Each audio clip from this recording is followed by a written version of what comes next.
Good. So we have a two-hand supine overhead reach. So back is flat. The legs can go long here as well. I usually start with one knee bent. Keep the shoulders down, and then I'm just going to reach this overhead nice and long, keeping my ribs attached to my pelvis so I don't flare open. This would be a mistake. And try and get as much reach as I possibly can. Inhale. Exhale. Good. Next one. Lumbo-pelvic rotations. So this is going to go above my sacrum, and then I'm going to pin it. Then I'm going to open up my hands, and I'm going to open up my knees. So now I need to make sure I have pressure on it so I can drop my knees side to side. So the key is to not be on the spine itself. If you notice that you feel pressure on the spine for any reason, so I'm moving this side to side. So I'm glazing through the middle as quickly as possible. You can do this without vibration if you so choose.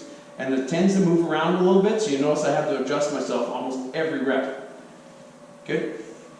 Lumbo-thoracic rotation. So now I'm going to get the thoracic lumbo junction, so I'm coming up a little bit higher. Same idea.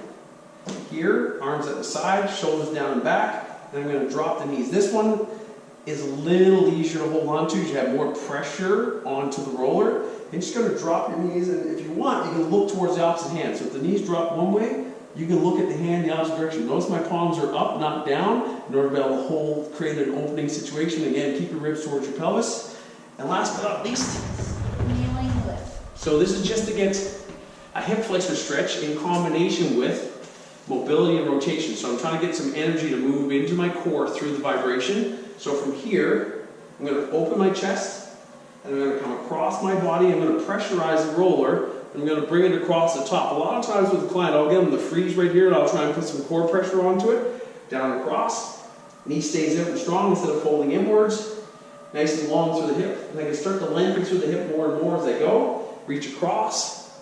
And try and get yourself so that you go a little farther than I'm getting right now, but go wherever your body naturally goes without arching the back. Come back nice and strong. Get as much rotation as you can. Bring it around.